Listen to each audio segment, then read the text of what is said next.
What was the philosophy of the civil rights movement as you saw it then, more than 10 years ago? Well, I would say then the philosophy was that we must go all out to use legal and nonviolent methods to gain full citizenship rights for the Negro people of our country. The basic thrust for the gaining of citizenship rights for Negroes was to end the humiliation surrounding the whole system of legal segregation. What is it about the Negro? I mean, every other group that came as an immigrant somehow got around it. Is it just the fact that Negroes are black? You can't thingify anything without depersonalizing that something. If you use something as a means to an end, at that moment you make it a thing and you depersonalize it. The Negro was a slave in this country for 244 years. That was a willful thing that was done. The Negro was brought here in chains, treated in very inhuman fashion, and this led to the thingification of the Negro.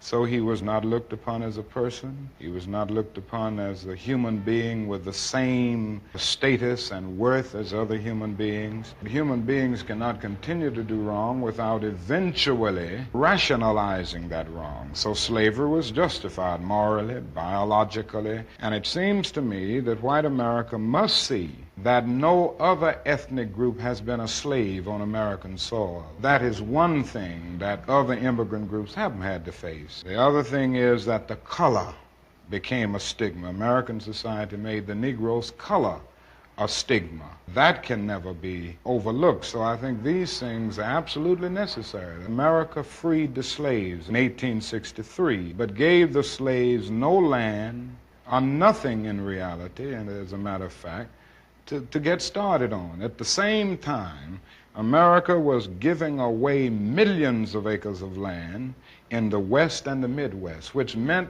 that there was a willingness to give the white peasants from Europe an economic base.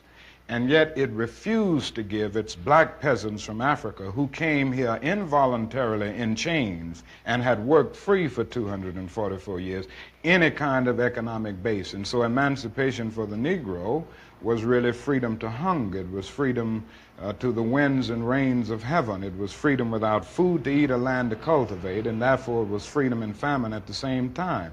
And when white Americans tell the Negro to lift himself by his own bootstraps, they don't look over the legacy of slavery and segregation. I believe we ought to do all we can, but it's a cruel jest to say to a bootless man that he ought to lift himself by his own bootstraps. And many Negroes, by the thousands and millions, have been left bootless as a result of all of these years of oppression and as a result of a society that deliberately made his color a stigma and something worthless and degrading.